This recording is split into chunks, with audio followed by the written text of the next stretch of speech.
আজকে বিএনপি সহ অন্যান্য দল থেকে 300 পরিবার বাংলাদেশ জামাত ইসলামী ত্রিপুরা ইউনিয়ন শাখায় যোগদান করেছেন। আমরা আল্লাহর কাছে শুকরিয়া জ্ঞাপন করছি যে সমস্ত ভাইয়েরা ইসলামী আন্দোলনের এই দলকে গ্রহণ করেছেন। আমরা পানির নিচে ভেসে আছে কোনো কচুরি পাতা ধরার জন্য কর্মী পাবেন না ইনশাআল্লাহ।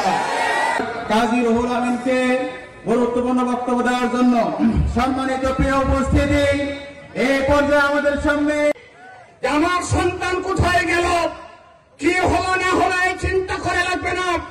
এমন শিক্ষা প্রতিষ্ঠান তৈরি করা হবে আপনার সন্তানকে মানুষের মতন, খরগোশের মতন কান উঁচু করে এদিক ওদিকে তাকান, না জানি কোন সময় চাঁদা নিতে আসেন নাকি বলেন আপনারা? এটা কি একটা সমস্যা না? আমি আপনাদের বলবো ব্যবসায়ী বাংলাদেশ জামাত ইসলামী ক্ষমতায় আসলে আল্লাহর মেহরবানিতে আমাদের কেন্দ্রীয় আমির ঘোষণা দিয়েছে আমার করে। আপনারা বলছেন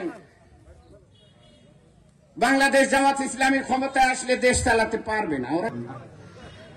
আমি বলি ও চিন্তা আপনার করা লাগবে না, ও চিন্তা বাংলাদেশ জামাত ইসলামী করেই বসে আছে।